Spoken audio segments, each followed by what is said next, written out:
Bien, amigos, estamos de regreso aquí con el presidente de la Cámara de Comercio, Industrias y Agricultura, Jorge García y Casa.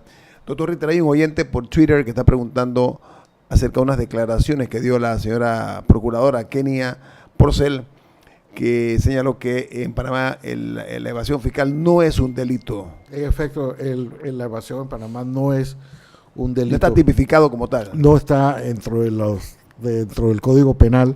Es una falta administrativa y está sujeto a multas, pero no está...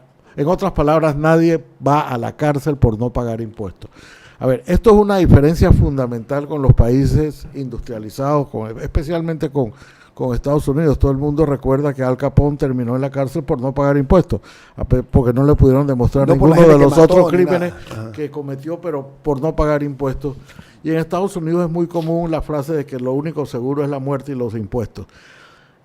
En Panamá y en algunos otros países igual, aunque cada vez son menos, el impuesto no constituye un delito. Y esto ha dificultado muchísimas negociaciones con los Estados Unidos, porque los Estados Unidos siempre plantea que en la lista de delitos, digamos, por los cuales se le puede extraditar o los delitos por los cuales debe perseguirse a una persona, siempre dice homicidio, violación, terrorismo, y ellos solían incluir impuestos, evasión de impuestos y otros serious crimes, siempre pone, y otros delitos mayores, y para los países que no tenemos la evasión fiscal como un delito, nunca nos podíamos poner de acuerdo con Estados Unidos, porque en todos los tratados de extradición y en los tratados de intercambio tiene que ser delito en ambos países. O sea, uno no lo puede extraditar por algo que no es delito en Panamá. Y en Panamá todavía no se ha erigido en delito la evasión de impuestos. Esto es muy difícil de explicar en los países industrializados donde uno de los delitos mayores es la evasión de impuestos, pero en Panamá sencillamente no lo es. Igual que como acaba de explicar el presidente de la Cámara de Comercio, la mayor parte de los países han adoptado la renta global, es decir, que tú pagas impuestos si tú eres residente o natural de un país, pagas impuestos donde quiera que tú produzcas esa renta, y en Panamá solo se paga la renta por lo que tú has producido en Panamá. En otras palabras, los beisbolistas de las grandes ligas de Panamá no pagan impuestos en Panamá porque ellos no han producido su plata aquí. Pero por impuesto a Estados Unidos, que es más alto. Pero mucho más alto. Pero entonces ahora puesto al revés. Si ellos vinieran a Panamá y jugaran, tienen que pagar impuestos también en Estados Unidos y tienen que pagar. Si un estadounidense viene a Panamá. O si un panameño viene que es residente en Estados Unidos, si es lo que ellos llaman un taxpayer o un contribuyente de Estados Unidos, viene a Panamá y aunque sea panameño y hace plata en Panamá, tiene que seguir pagando impuestos en los Estados Unidos. ¿Por qué? Porque una vez que tú comienzas a pagar impuestos en los Estados Unidos, siempre te persigue esa condición y tienes que declarar donde quiera que produzcas la renta, la tienes que pagar. En Panamá solo se grava, no solo a los panameños, a los extranjeros también, pero solo la renta que se produce en Panamá. Y ese ha sido quizás el talón de Aquiles y el nudo gordiano de todas las negociaciones con la OCDE es precisamente nuestro sistema tributario, que ellos dicen, ustedes están casi que forzando, todavía no lo han dicho, pero a donde se quiere llegar es que todo el mundo adopte el sistema de la renta global, es decir, que cada uno, que no sea solo la renta que se produce en el país. Ahora, Jorge Eduardo, el IRS es una de las instituciones más temidas, o sea, el Internal Revenue es de los más temidos en los Estados Unidos de América. O sea, el IRS te toca la puerta y la gente queda temblando, no importa quién sea. Ahí no hay que si fue secretario o ministro, como decimos en Panamá, no, eso, allá es una regla, como dices tú, la muerte y los impuestos. Sí, oiga, a ver, Francia. El ministro de Economía viajó a Francia, ahora va a volver esta semana próxima a Francia Pusieron el viaje del ministro. Él va a ir la próxima semana. Sí, no, Sí. es lo que dije, la próxima Sí, semana, por exacto. eso dije la próxima semana. Francia nos ha vuelto a ubicar entre los países o los estados no colaborativos, es el término que ellos utilizan. Cuando esta circunstancia se da, el ministro tiene que ir, me imagino, con un maletín de las cosas y debe tener dos compartimentos. Uno, lo que no son negociables y otro, lo que son negociables, yo me imagino. Porque si nosotros tampoco, a mi juicio, y confieso que desconozco cómo son esas negociaciones, Panamá tiene que poner en alguna forma, por diversas razones, cosas que no podemos negociar porque lastimarían muy seriamente nuestro sistema, me parece. ¿Usted qué me dice eso acerca de si tiene información de los planes que hay para hablar con Francia por parte del ministro de la Guardia? Mira, la reunión que el ministro de la Guardia va a asistir es una reunión que ya estaba programada, o sea que no es algo que se ha Antes de los Panama Papers. Antes de los Panama Papers, es parte de un proceso que ya se estaba dando, o sea que es importante definir eso. Y bueno, va a ser una posición muy incómoda yendo a Francia, a un país que nos tiene catalogados como un país no cooperador.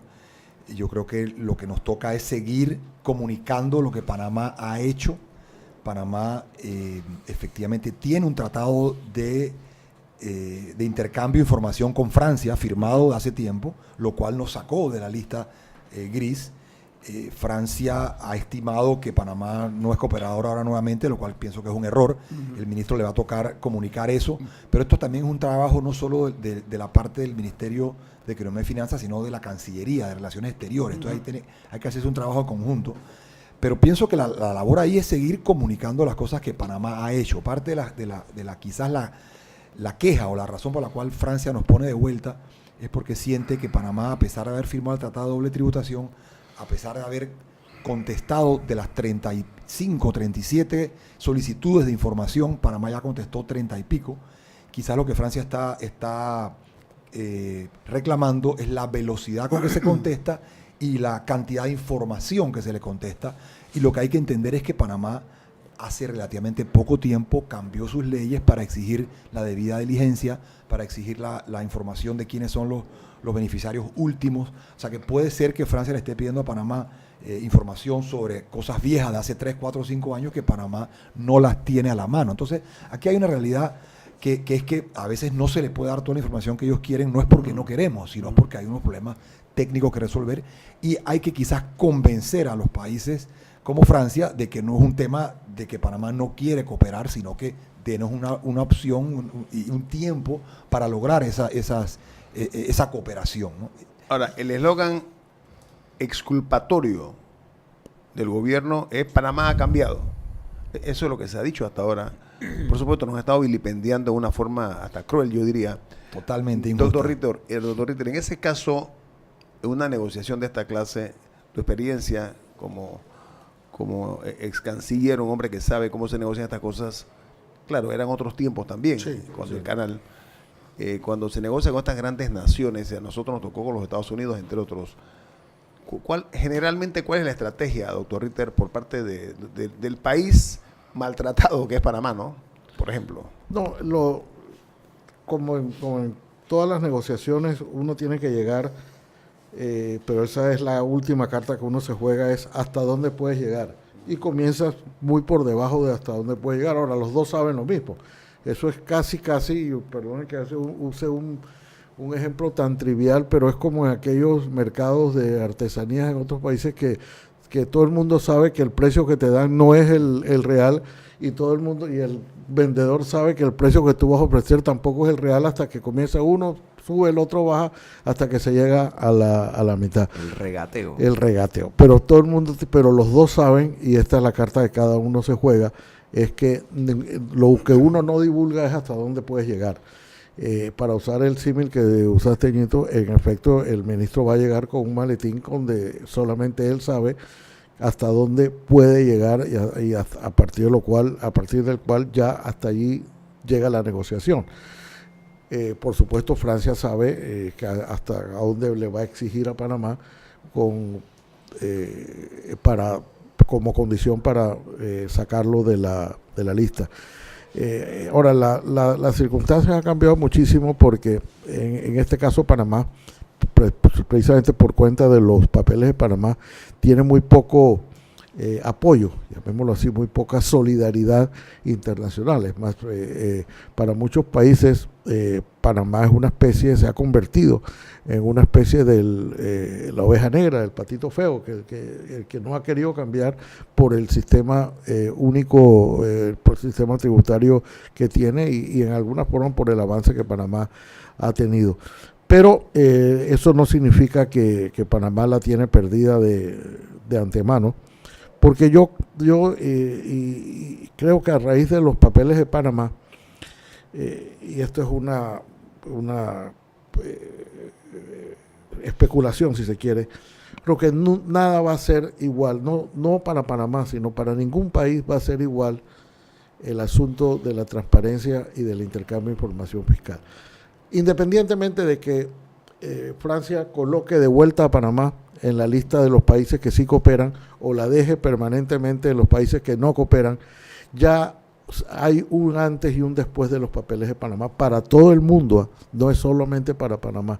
Hay hechos históricos que definen en un momento, y voy a hacer la comparación siguiente.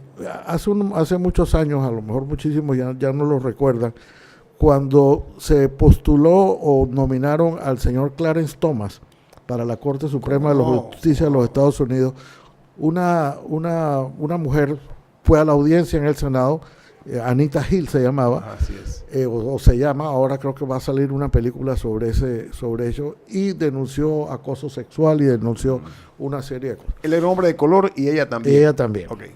Ellos, a pesar de todas esas denuncias, que fue un escándalo de proporciones gigantescas, Clarence Thomas fue ratificado por una votación muy estrecha, 52-48 creo, como miembro de la Corte o magistrado de la Corte Suprema de Justicia de los Estados Unidos. Pero hoy el análisis que se hizo es que a pesar de que cambió para siempre el problema de cómo Estados Unidos afrontaba el problema del acoso sexual, de la participación de la mujer, y ya hay estudios. Después de eso se eligió, como nunca se habían elegido, un número de senadores y de representantes mujeres, y lo que eso significó para la manera como se ve en los Estados Unidos hoy el acoso sexual fue determinante, aunque no se produjo un efecto inmediato, porque lo que quería era que no ratificaran a Clarence Thomas, y lo que en un momento pudo haberse considerado un fracaso se convirtió luego en el hecho más importante en esa materia. Los papeles de Panamá va a tener un efecto parecido a ese. Independientemente del resultado de la OCDE, ya nada va a ser igual en ninguna de las jurisdicciones donde existe esto, y Panamá, y estoy completamente de acuerdo con el presidente de la Cámara, Panamá tiene que hacer su ajuste, porque ya sé que es un lugar común, que el mundo cambió, pero cambió de tal manera que nosotros ya no podemos, con nuestro discurso de siempre, decir que nos vamos a mantener atrincherados en nuestras propias disposiciones, porque eso ya no es posible. Eso es lo mismo cuando los Estados Unidos se vio forzado a salir de Vietnam. El titular fue Never Be the Same. Sí. Más nunca va a ser lo mismo. Ahora hay que estar claro en algo. Tengo un cambio, sí. Jorge, regresamos en breve. ¿Saben por qué? Porque en eso que dice el doctor Ritter, hoy día con el magistrado Scalia, creo que es el apellido, hay una situación también interesante. No se vayan, esto es Info Análisis, un programa para la gente pensante, así como usted.